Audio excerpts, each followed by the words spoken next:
دا د افغانستان د اسلامي امارت د کورنیو چارو وزارت اړوند د ځانګړو ځواکونو د عمومي قومنداني محافظتي ګارد دی. د امر بالمعروف وزارت لوري په نظامي برخه کې د منکراتو د مخنیوي په موخه ټاکل شوی هیئات له هغوی غواړي چې سیرت او صورت د نبوي ارشاداتو سره سم جوړ کړي او هم یې پر هغوی ټینګار وکړ چې د هر ډول نشهیي موادو له کارولو ډډه وکړي.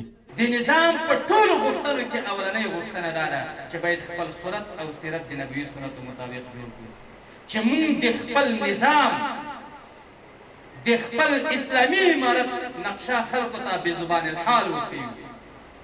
اسلامي امارت کوم ده؟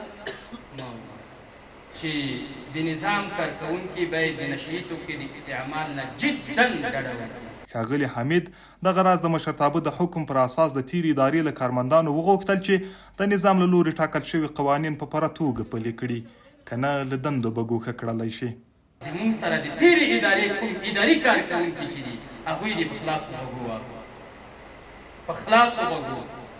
سبا بیا دا ونه وایي چې تاسو محدودیتونه راولئ، تاسو انحصار کوئ، خالص طالبان راولئ، خالص ملایان راولئ. موږ هر څوک راولو، د دې هېواد هر وګړی موږ ته محترم دی، تیر په هیر، خو په دې شرط چې د نظام غوښتنې ومني. که د نظام غوښتنې ونه مني د مجاهد ګریوان ته لاس اچوم، ته څه فکر کوي چې په تا به بیا رحم وکړم؟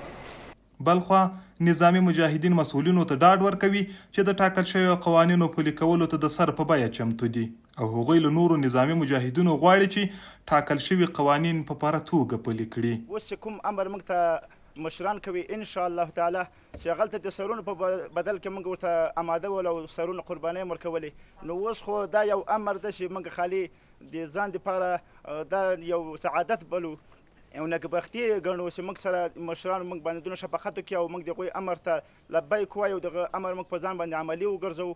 نو ان شاء الله تعالی دا خو څه کسې څڼې کمول دي، نو که هر وخت دپاره موږ چمتو یو، که هر امر کوي د شرع مطابق موږ ته ان شاء الله آماده یاست. موږ به دې کې مجاهدینو ته دا پیغام لرو چې د امر بالمعروف ته خوا یا د اسلامي امارت ته خوا یا د شریعت ته خوا کوم اصول یا کومې د دعوتنامې یا کومې احکامونه راځي هغه باید چې موږ عملي کړو او عملي کړي مې هم دي.